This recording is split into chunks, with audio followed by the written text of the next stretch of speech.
Hello, hello. Welcome to This, Not That, your 5-minute marketing, and not 5-minute, 15-minute marketing tidbits on how to grow your small business, your coaching services, and get traction when you are struggling to make sense with your marketing. I'm Alisa Connor.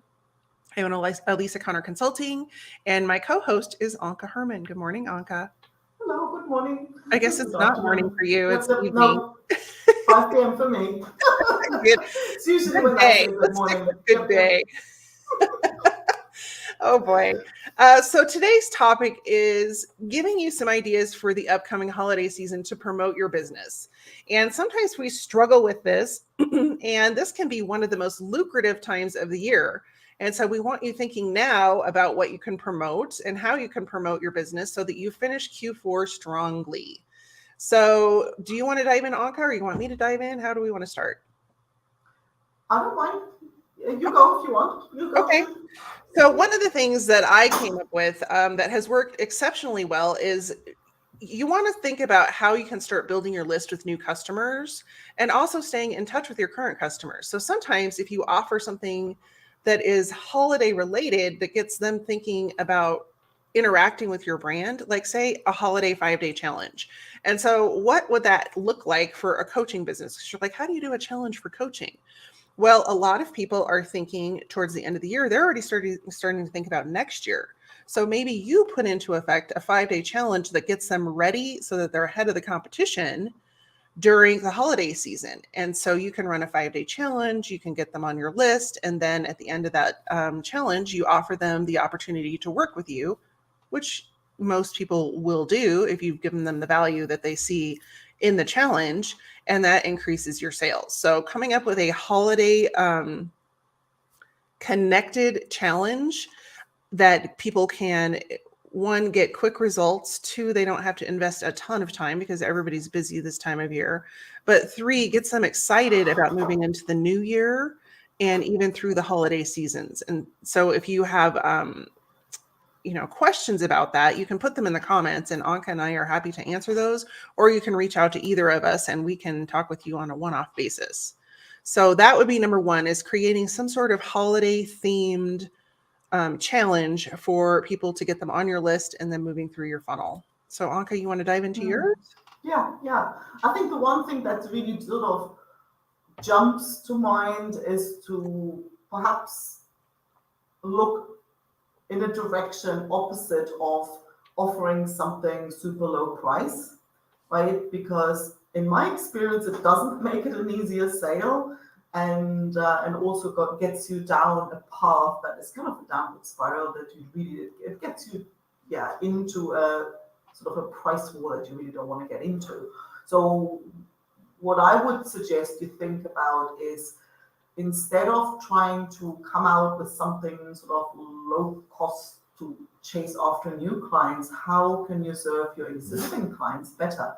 What can you offer them on top of what they already get that is exceptionally valuable, that they will be happy to pay extra for, and also share with other people? But like, how can you better take care of the people you're already serving? I love that. And then those people become your advocates for your brand. And I think sometimes we get really caught up in what can we possibly offer people that have already bought from us. But if you're looking at people, and I say people, not customers, because we all do business with people. If you're looking at those people and you think about where they are on the path, and more often than not, you have been on the same path that they are on now. You're just ahead of them on the path. And so thinking through your previous journey of like, okay, you were here and then you solved this piece, then what came up? Well, that's a perfect segue for you to offer them as a next step on their journey. And I think some people just don't take the time to do that. They don't think like, oh yeah, they're going to need this next. And so they're always focused on let's get more clients, let's get more clients. But really, if you can keep the lifetime value of the current clients you have increasing, it's a lot less work. Absolutely. And they're people who already trust you, because that's always the biggest hurdle, like to get people, to build up enough trust for somebody to even consider working with you. Now, your existing clients, you've already done that work. And on top of it, you know where they're at, you know what it is that they need, and that they, there's nothing they have that they've tried, like you know them better than you probably know yourself, kind of thing. So they're the easiest people to come to kind of identify what you could offer, and then they already trust you. So I think you'd be stupid not to look in that direction. And Exactly. I think a lot of big companies do it. I mean, at least over here, like, phone companies, and they all do it. They chase after new customers, and they will happily sacrifice their existing customers to just kind of get a new one. I don't think that's a smart way of going about it. Oh, exactly. And you think about for here, it's like internet service providers. They are notorious for having horrible customer service. And it's like if you took care of the people you had, you wouldn't have to spend all this money in marketing to people that don't do business with you. Like, you could just get them to buy more. But anyway, so that is a really good tactic, and I am 100% behind that tactic as well. So number one was to create a challenge to get people excited about your business and bringing in new people. And number two is to service the people that you already have. So number three is to create and package some kind of service offer for people that is a bundle. So a lot of times we have these one-off offers for people. And I know in my own business, I have certain things that will help people with like headline writing. And I have things that will help people do like email, like the whole email service sequence. And I know you probably have bundles in your business too, where you help people with like, say, getting an audio summit off of the ground. And then you could package that with something else that would go with that. And so I think a lot of times it's just a matter of looking at what we've already created and how can we creatively package that together and provide it at a cost. It doesn't even have to be a discount cost, but at a cost that people can invest in. And then, however you want to do, sometimes just making the payment plan available for people will make it more affordable for them to invest. And so I'm a big fan of like, let's stop creating more stuff and let's just start packaging all of the things we've already created and into a way that people could utilize them and put it to work in their business and actually get better results. So it's almost a combination of the other two, is like you're looking at all of the things you've already created. And if you haven't done an inventory of all of the things you've created, I highly recommend it. It's very eye-opening. I've done that recently as I'm trying to make a decision about software. And it's sort of shocking when you really look at all of the things that have been created in your business. So take an inventory. What can you package and what 2 or 3 things can you put together? And then what kind of price can you promote it at? And ultimately focused on the results. So that would be my third suggestion. I love that. I love that, because I'm just thinking, like, I just stumbled across something that I did a while ago, and I'm like, yeah, and really, I think at the end of the day, something a little bit had changed. So I would go and review it, and more the actual call to action would be different, but the actual content was all there. So I think you probably all sit on this treasure chest of stuff, where you just need to kind of dig it out and review it, and dust it off a bit, and put a nice bow around it, and think about the positioning of it. Yep. And who it serves, and like who specifically are you promoting it to during this holiday period? And I think that came about in your previous suggestion, is like you have to know who you're marketing to, because if you're marketing to a new audience, that's a totally different set of language compared to somebody that's already in your funnel and knows you and has purchased from you. And so making that delineation, you can easily come up with promotions that are basically the same thing, but with different messaging for different audiences. Yeah, I mean, that makes sense, because that's the thing. It's like the whole trust question is already solved with somebody who's bought from you, and I think you can kind of come to the point a lot quicker than somebody who needs to become aware of the problem to start with, and then, well, can I even trust you? Who the hell are you? So it's a much longer process, especially when you're looking at something to also, for the holiday season. So if we're having this conversation now, there isn't an awful lot of time to put something together. Yeah. Well, and I see so many times. Sorry about that. I see so many times that people have the same messaging for all their audiences, and that it feels like you're a number from the other side of it. And so just Mm. taking that little bit of time to polish the messaging on your sales pages, on your emails, on all of the interactions you're going to have with clients and potential clients so that it fits the audience is going to be really a lot more powerful. Yeah, that makes perfect sense. I think it's that one of those examples where it's a little bit more effort up front to come out with more than one version of the same thing, but I think not even very far down the line, you're going to reap the benefits really quickly. So anything else you want to add before we wrap this session up? Enjoy the holidays. You know, I was like, holy cow! Like I'm still sitting here in in flip flops, and so it's like this whole holiday thing. Yeah, it's kind of surprising how close it is.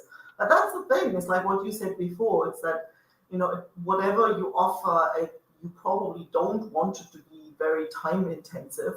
But it doesn't mean that you can't offer anything. Right.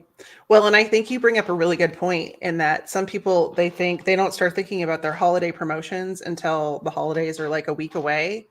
And then you are scrambling to get everything set up on the back end to actually put the promotion out there. And you don't want that. You want some opportunity to kind of think through what you want to offer.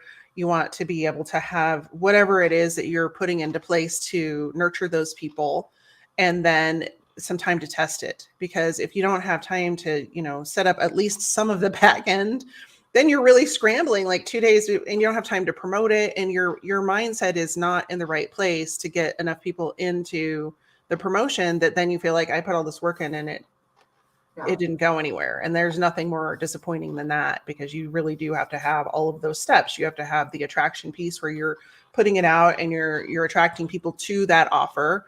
And then you're building that rapport, that trust that we've talked about several times, and that relationship. And then ultimately, when those other two have been fulfilled, you have the opportunity to talk to them about becoming a customer. And so I think a lot of people try to skip one or all of those steps and just go straight to customer. Straight And for the you kill. and I both know it doesn't work.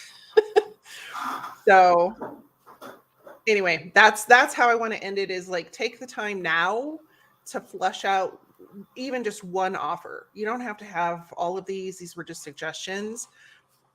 Flesh out an offer, figure out what you need to put in place, and then start on it now so that you're not panicked and jumping through hoops, plus trying to make, if you're in the US, Thanksgiving dinner, or do some holiday shopping for whatever holidays you celebrate, or extra grocery shopping, or if you have guests coming in town. Like, there's a lot of pressure around the holiday season, and you don't need to add business pressure on top of that. You just need something that's flowing with you as you finish out the year.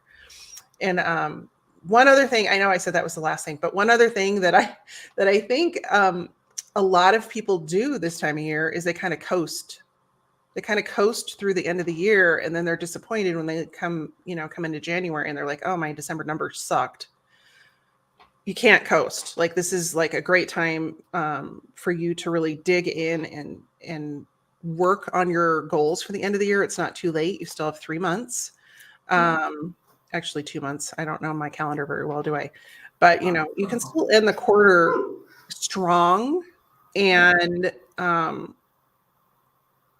go into January with a really strong momentum. But if you just pack it up in the end of November, you're not going to have a strong end of the year. That's also silly, because it's based on an assumption that people won't want to talk about business in December. Well, it's not my experience. Yeah. So some people might go and say, okay, I take December off, but then other people take August off. Like, it's like, yeah, there will be some people who are heavily involved in the whole holiday season, but there'll be plenty of people who kind of enjoy a little bit of extra time, perhaps, right? And focus on what they want to do next year with their business. So you wouldn't want to put on the brakes just because you assume what people will want to do. Question your assumptions before you question anything else. Well, and you bring up a really good point is that, even if people, they may be looking to purchase, but there's nothing saying that you have to fulfill whatever it is you're selling by the end of the year. So you can have fulfillment be in January. Like you may be selling a prep your business for next year, for example, coaching offer, but maybe you don't have time to fulfill it in December, but you just make that really clear in your copy. Like we're going to start January 3rd or whatever day, after the new year. And so keep that in mind too, because that's a really good point is like, we often think, oh, we have to have everything wrapped up and done by December. Well, no, you can sell it before the end of the year and then just fulfill it at the beginning of the year. Absolutely.